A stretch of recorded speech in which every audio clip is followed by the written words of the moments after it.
Francis of the Filth, Chapter 12.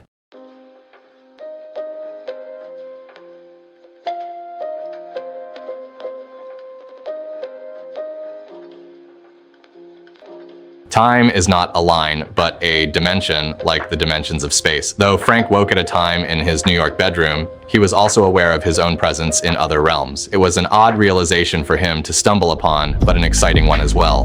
With each multiplication of his chromosomes, it seemed, he was able to discover new things about the omniverses and about himself simultaneously. The two were becoming closer to one with each passing day. And this day introduced a dimension to him that changed not only the course of his own path, but in time, that of the omniverses as well. He was the first to wake that morning, and he observed his still sleeping friends with a hint of adoration. Alpha Centurion was sleeping in the cupboard. The door was open, in a position that was, curiously, very nearly upside down. On the side of his head was flat on the bottom of the cupboard. His neck was at right angles against the side of the wall, and his side and back of the cupboard. He drooled as he slept and occasionally whispered obscenities. Pink guy lay across the sofa at the foot of Frank's bed. Even in slumber, his lip continued to curl in the manner of one demented. Occasionally, he would softly grunt. There would be moments when his body would spasm before relaxing again for a while, and then he would start to slide off the sofa. A few spasms later, and he would be back up on the sofa and steamy. The whole process was endearing for Frank to watch. Under the bed, surrounded by soiled socks and underwear and breathing in their contents, lay Salamander Man. More than any of the others, there was little difference between him sleeping and being awake. He lay on his back, a crusty sock hanging from the corner of his mouth and his nose, just an inch away from Frank's bed springs, slowly rubbing his nipples. Yes. He would gently breathe. Safari Man was the only one not allowed to sleep in the same room because he kept speaking in an inappropriately loud voice and laughing in his sleep, which kept all the others awake. He was banished to a room across the hall, yet the doors remained open and Frank could see his twisted Japanese friend sprawled across a futon in happy rest with his hands behind his head and an enormous erection in his underpants. Occasionally, he would mumble something in Osaka dialect and then scratch his scrotum. This is what Frank had returned for. This fellowship was the fruit of his longing, and he felt a rich fulfillment as he watched the dozing circus all around him. Now, it was no secret to these friends, nor to many of his enemies, that Frank had something of a penchant for rats. Many times he had put in a falafel wrap and served them up to Pink Guy or thrown them into the bath, while Alpha Centurion was bathing. They went absolutely ballistic at Frank and were deeply concerned about his mental stability for doing such things. Yet Frank knew that it was episodes such as these that kept their brotherhood French and true. Those tricks, however, usually contained dead rats. Frank thought it would be a special treat if he presented a living rat to them as a means of welcoming them to a new day, and he had a beautiful specimen reserved just for this occasion. He kept it in a plastic container holding some old pizza. He placed the rat gently on the ground by the tail and watched it scatter about. At first, it just stood and busily sniffed the air for a while, but it shortly made its way, possibly drawn by the scent of the soiled clothing, under the bed and sidled up beside Salamander Man. After contemplating him for a bit and sniffing about his navel, it moved up to his exposed nipples where it began to have a little nibble. Yes. Said the salamander, never flinching. A small smile stretched from the corner of his mouth. Yes. Slightly disappointed with this response, Frank picked the rat up again by the tail and placed it gently on Pink Guy's shoulder. At first, this produced no greater reaction than that of Salamander Man, but after a minute or so, aimlessly wandering about the Pink Man's torso and possibly becoming a little peckish for breakfast, it crawled up his side, stood on his neck, and took a firm bite of his earlobe. Pink Guy woke up with a mild cry and assumed that Alpha Centurion was becoming amorous with him again. When he opened his eyes and saw the hideous rat standing over him, he screamed and instinctively brushed the rat away hard with the back of his hand. the rat sailed through the air and landed square on the face of Alpha Centurion, who was just waking up from the sound of Pink Guy's scream. The little guy, still upside down, woke fully to see the filthy creature on his face, and let out a blood-curdling scream with the pitch and volume of a trumpeting elephant. The rat fell to the floor, but before it could move, Alpha Centurion grabbed a bamboo kendo stick from the corner of the cupboard and began to beat the poor creature to a pulp. Despite the protests of the others in the room and Safari Man, who ran in to see why a woman was screaming, Centurion continued to pound the little rodent with a frenzy that produced unlearned languages from him. By the time he was restrained, the rat was nothing more than a pile of broken bones and seeping fluids on the rug. Silence fell upon the room. What have you done? Frank asked, shocked. There was more silence as Alpha Centurion's face fell, and then his shoulders slumped and he dropped the stick on the floor. You didn't have to kill it! Frank yelled at him. He was distraught that the little runt would do such a thing. What got into you, you little faggot? What got into me? Centurion returned. Are you serious, Frank? What got into me? What got into you, Frank? You sick schmuck? He was livid now. How could you do that? How could you put a rat on the face of someone who was sleeping? What's wrong with you, Frank? You've really gone too far this time. I've had it with you. Fuck you, Frank. Fuck you. He said, pointing to Frank. And fuck you, especially you. He said respectively to Pink Guy, Salamander Man, and Safari Man. What did I do? The Japanese man asked. Alpha Centurion kept it frank. I'm sick of you treating me like this, Frank. What did I do? Safari Man asked the others. I'm sorry for the rat, Frank, but you asked for it. You brought this on. This is on you. There was another moment of silence before Frank scooped up the remains of the rodent in his bare hands. The others watched him do this. Then, without giving another thought, Frank poured his chromosomes into the rat. Just as he had done with the fish in the rice fields realm, he now did with the rat. And just as the withered fish had been fully restored, so too, the rat was fully healed. It stretched its neck like it had just woken up from a long sleep. Then, full of energy, it jumped from Frank's hands and scampered across the floor. Pink Guy, Salamander Man, Safari Man, and Alpha Centurion looked on in absolute amazement. The gravity of this moment was not lost on any of them. They looked at Frank with astonishment and with their eyes asked, "Who are you?" The rat continued to scurry across the floor and gave a nasty bite to Alpha Centurion's big toe. Ow! You little shit! He said, grabbing the kendo stick again. I'm going to really finish you this time.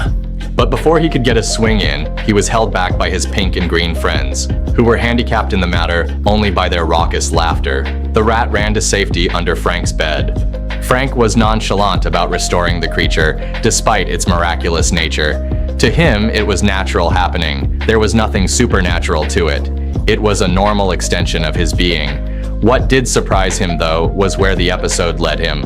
Without giving it a second thought, he placed his hands on Pink Guy and Salamander Man, spoke the coordinates briefly to the air, and instantly, the three of them were standing in the shallows on the edge of a marsh. Frank's two friends looked about them. They were in shock at the sudden transportation. This land had a familiar feel, yet was somehow unknown to them. It took a while for its appearance to register. Salamander Man recognized it first, but was taken aback by its depletion. It was as though many epochs had passed and time had worn the whole structure of the place. They stood ankle-deep in water stained with red algae. Above them, the sky was singular in color, a dirty brown, arching over them like a dome. Stretching out before them were grasslands, hagged and thirsty. These fed into foothills which led to a great mountain rising to a height which almost seemed to touch the sky. It was the mountain, high and once mighty, towering over them, which brought recollection to Pink Guy. If they had needed any further confirmation of their location, it came with a figure rapidly approaching them from their left. Snapping and snarling rapidly, it charged toward them, a flurry of yellow and white. Pink Guy leapt like a cat before a cucumber, and Salamander Man braced for battle. None came. Frank raised his hand to the creature and spoke one word to it. Desist! The creature slumped and stopped about 20 paces before them. They all eyed each other. The yellow and white one, despite its menacing approach, now stood small and frail in front of them. Yes! Asked Salamander Man. Lemon Man nodded mournfully. He looked old and tired. He and Salamander Man approached each other, and despite past animosities, embraced as old warriors beholding the deepest respect for each other. Pink Guy, memories flooding back, kept his distance. Lemon Man, Frank said, addressing him in stately tones. we are going up the mountain. Would you like to join us? The bulbous yellow-headed creature shook his head and withdrew as if scared. It's okay, my friend. We're all family now. I'm a lemon! Lemon Man said, pointing toward at the foothills of the mountain, and began to tremble with fear. I'm a lemon! He said, his voice quivered. I'm a lemon! Pink Guy and Salamander surveyed the landscape and began to share Lemon Man's fear. Why are we going up the mountain, Frank?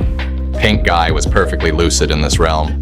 Don't you remember what happened last time we went up this mountain? Frank didn't answer his question. We're going up the mountain. He asserted. Lemon Man shook his head and withdrew. You don't have to come. Frank assured him. Pink Guy and Salamander Man withdrew too and stood beside Lemon Man. You two, however, must come with me. Leaving their lemon friend behind, they quickly marched up from the shoreline, over the sparse plains into the foothills. The high ground was covered in the long brown grasses of a cursed environment, and the dry vegetation rustled loudly in the breezes. They hadn't gone far when they noticed the grasses moving all about them in a manner that was independent of the wind. Something was scuttling about them, and Pink Guy and Salamander Man bunched up close behind Frank as though spooning him on the move. As Frank stepped forward, out from between two thick tufts of weed came a huge and hideous scorpion-like creature. It failed its pincers about and lunged backwards and forwards at Frank and his friends. Other creatures of this ilk, some bigger, some smaller, came out of the grasses toward them from all directions. All of them moved with a hideous, sinister intent and threatened with clicks and rattle-like sounds. Pink Guy and Salamander Man, frozen with fear, looked to Frank for salvation. He turned his head slowly toward them in a calm and careful whisper said, Run! With that, they bolted as one with frantic yelling and dashed between the two critters in front of them. Beyond those two, they continued in haste as though their very lives counted on it, which it may well have, running in between many of the other vile creatures as they approached and lunged and stabbed at Frank and his friends. More than once they were nipped and sliced, but they ran like men possessed until they reached the rocky clearing at the foot of the mountain. As the scorpions receded back into the grasses, the three friends fell exhausted and assessed their injuries. Like there was blood and there was bruising, but with a little dabbing and rubbing and self-consolation, they recovered and were ready to proceed. Why couldn't you just tell the scorpions to desist, like you did with Lemon Man? Asked Pink Guy. His thoughts went back to his first encounter with Frank in the frozen wasteland. There, he was the master educating Frank about all matters of the omniverses. Now, quite clearly, he was the student. Brute beasts! Sometimes they don't just listen. You've just gotta run. He laughed as he said this, but the other two didn't think it was nearly as funny. Come on! He said, gesturing toward the top of the mountain. No time to lose. Pink Guy and Salamander Man still had no idea why Frank was going back up this mountain, nor why he felt they should go with him. They suspected with much trepidation that this might have been leading to a showdown with Chin Chin, but even then, why here? Why now? They followed closely behind Frank as they made their way up the mountain. It grew cold as they ascended. The winds whipped up, and the brown sky, though clear of cloud, darkened. Salamander Man began to shiver as he walked, though feeling the cold, Frank began to hum a little tune. It wasn't that he was in a particularly good mood, it's just that he was free of any fear or trouble. He marched on with a purpose in his stride that was telling to the others, and they took in this. The walk to the top of the mountain was longer than any of them had remembered, and when they arrived at the summit, they turned tired and weary and looked at the scenery below all about them. Though dull in color and lacking any semblance of life, the panoramic view revived them and they savored a sense of accomplishment for having reached the pinnacle.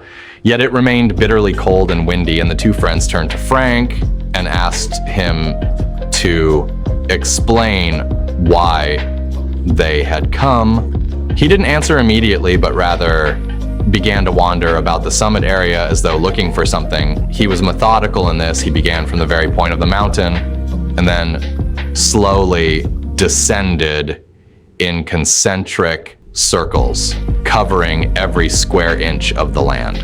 Having descended about 25 meters, he suddenly stopped and declared with a sense of delight, There you are!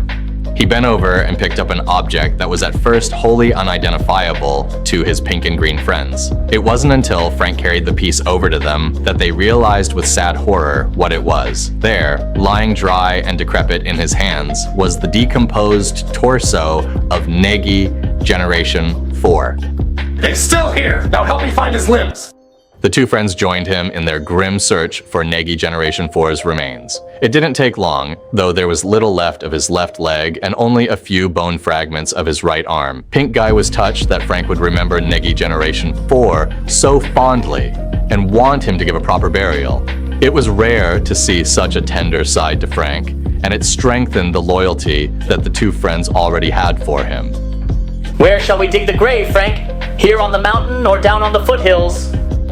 Yes. Salamander Man shared in the question. We're taking him! You want to bury him in New York? Pink Guy asked. Okinawa? He thought about that some more. Negiland? We're not burying him! There was an odd countenance to both Frank and his words, which silenced the two friends. They stepped back and waited for Frank to give further instructions. Frank dropped to his knees and arranged Negi Generation 4's remains in front of him.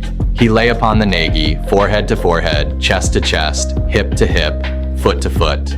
He breathed in deeply once, and then poured his chromosomes into the leak.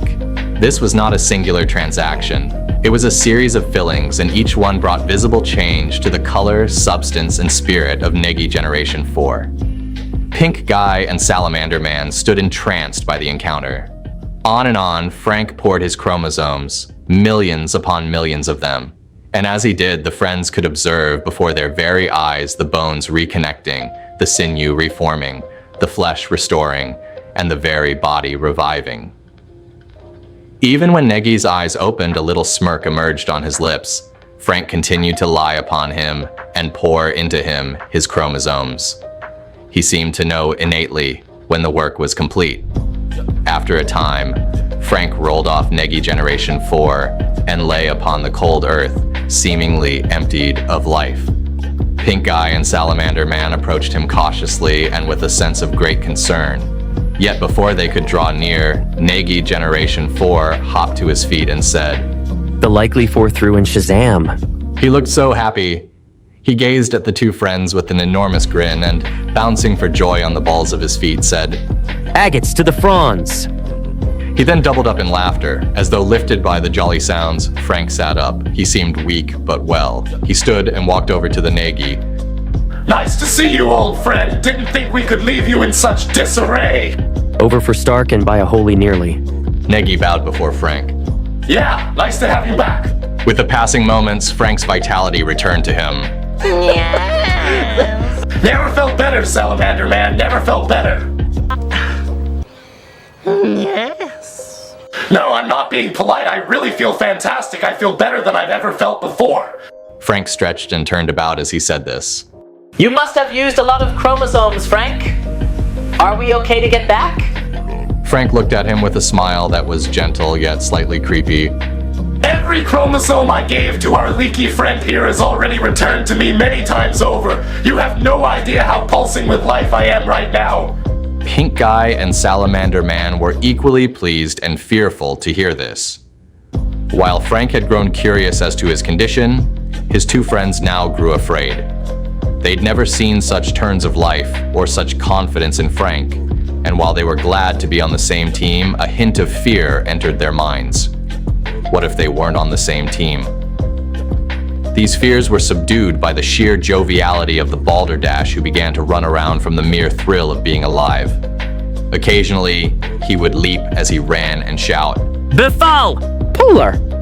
and other expressions of elation. The other three all felt better for just watching him. Frank gathered them all to him, and they took one last look over the landscape before he began to call his coordinates to the wind. He held his friends tightly. His voice, though the same, sounded different now. It had the familiar, gravelly timbre they knew and loved, but it now had a calmness that had always been absent from his delivery. His intoning now carried an anointing. It had the resonance of royalty. Before Frank had completed his cantillation, though, a lightning bolt came out of nowhere and hit the rocky ground beside them with an almighty crack. The four of them reeled back in fright. In an instant, a frenzied wind began to blow. Thunder rumbled and hail began to pelt down. Clouds started to form and dissipate and form again, swirling and tumbling as though in rebellion. And all the while, the air about them, not the sky above, began to darken and grow heavy. A deep rumbling sound then began to rise up from the ground beneath them. It led to a tremble, which quickly grew to a most violent earthquake, rumbling and rolling and pounding and throwing the four of them about like dolls. Though it finally settled, the tumultuous clouds only grew thicker. The thunder seemed to be roaring at them. Lightning continued to strike the ground all about them like electric whips herding cattle. The four of them huddled together and waited for the inevitable. The atmosphere then parted, and gliding through on a billow of cloud descended Chin Chin, preceded by his two chained minions. They were rabid, a ball of snarl and gargolian fury, and had to be held back by the Dark Lord, who carried an air of cool, but barely restrained hatred. He stepped off onto the rocky terrain, flinching and twitching with aggravation, and crawled toward them. Frank immediately stood and faced his nemesis. The evil words slid out from the Dark Lord. Frank never flinched.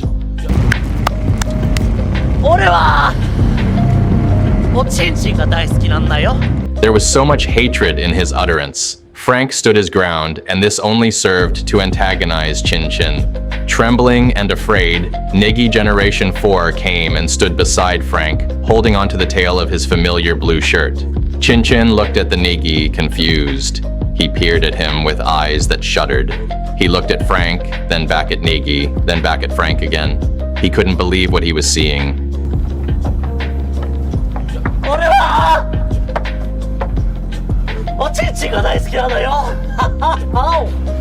I destroyed you. His neck convulsed hard several times. He stood there genuinely perplexed at this feeling of angst, soon morphed into trepidation. He wasn't able to approach Frank and his two minions, sensing injury, moved around behind their master. Frank was steadfast but unwilling to engage. Chin Chin was too shaken to advance, yet too proud to retreat. They stood there for a prolonged period. Frank, legs defiantly astride with fists on hips, and his friends huddled behind him. Chin Chin, a twisted ball of creepy blackness, hovering on the spot with his demons behind him. The only thing that altered during that standoff was the atmospheric conditions. The thunder and lightning eased, the hail ceased, and the wind calmed. These changes worked in Frank's favor. They seemed worked in Frank's favor. They seemed to diminish Chin Chin's control of the encounter, and this emboldened Frank. Yet Chin Chin could never admit to such or relinquish any ground. Frank fully understood the cosmic implications of this confrontation. He searched himself for the right words to speak, to send this Peace Lord on his way. He knew this was his time. It was a defining moment, not only for him, but for all dimensions and tiered creatures everywhere. His words needed to be powerful, authoritative, and magnanimous. He knew that what he uttered at this time would reverberate through the annals of history and ripple through the fabric of the omniverses. He stepped forward as though planting a flag on new terrain, pointed a wily finger at the Dark Lord, and said, Piss off! With that, Chin Chin duly retreated into a slash in the atmosphere. It closed over him, and he was gone. Negi Generation 4 stepped forward just as the window was closing and pointed his own little leaky finger at Chin Chin and shouted, "Floss!" Yet he couldn't be so sure that the Dark Lord had caught his admonition or not. With the Peace Lord gone, the conditions quickly returned to their earlier state.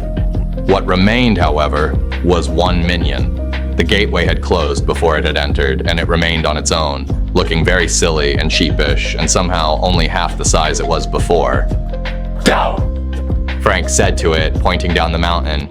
It immediately relieved itself and then scampered down the mountain to spend the rest of its days with a host of scorpion creatures, other unknown terrorists of the beast world, and one old lemon. After spending the entire episode huddled together on their buttocks, Pink Guy and Salamander Man stood and gathered themselves once again to Frank.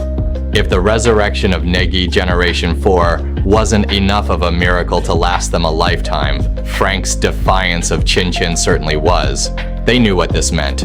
They finally understood that the tears weren't just changing, but had now unequivocally changed, and that Frank was at the very heart of that change. It seemed to them that there was no longer anything beyond Frank's capabilities. Yet Pink Guy at least also knew that Frank himself was not the most stable of characters, and in his heart, he wondered why such power had been given to one like Frank and what would become of it. But he kept these thoughts to himself. Frank embraced them in a huddle and once again spoke with calm conviction to the air. Really, if that rat comes near me one more time, I will crush it completely. It was Alpha Centurion. He was ropeable. Wow, Frank, who? Alpha seems to be a little hot under the collar. Well, he would be if he weren't stark naked and had a collar. Neither of them had any idea that Frank, Pink Guy, and Salamander Man had been away. Frank quietly walked over and pushed Alpha Centurion back into the cupboard. Stay in there till you've calmed down, my friend. Frank, come on, Frank. Whined Centurion as Frank closed the door on him. Think about what you've done. I'm sorry. Came the muffled cry through the door. Frank ushered the others out the bedroom door. I'm ready for breakfast. How about you? They all agreed. The closet door was kicked open just as the others were stepping out the front door, and the little fellow waddled quickly down the hallway. Come on, Frank. Frank, I'm hungry too. The front door closed before he could get there. He opened it and chased his friends down the stairwell. Frank! He raced after them and caught up to them just as he was pulling a t-shirt on. Regrettably, he had forgotten to put on any pants.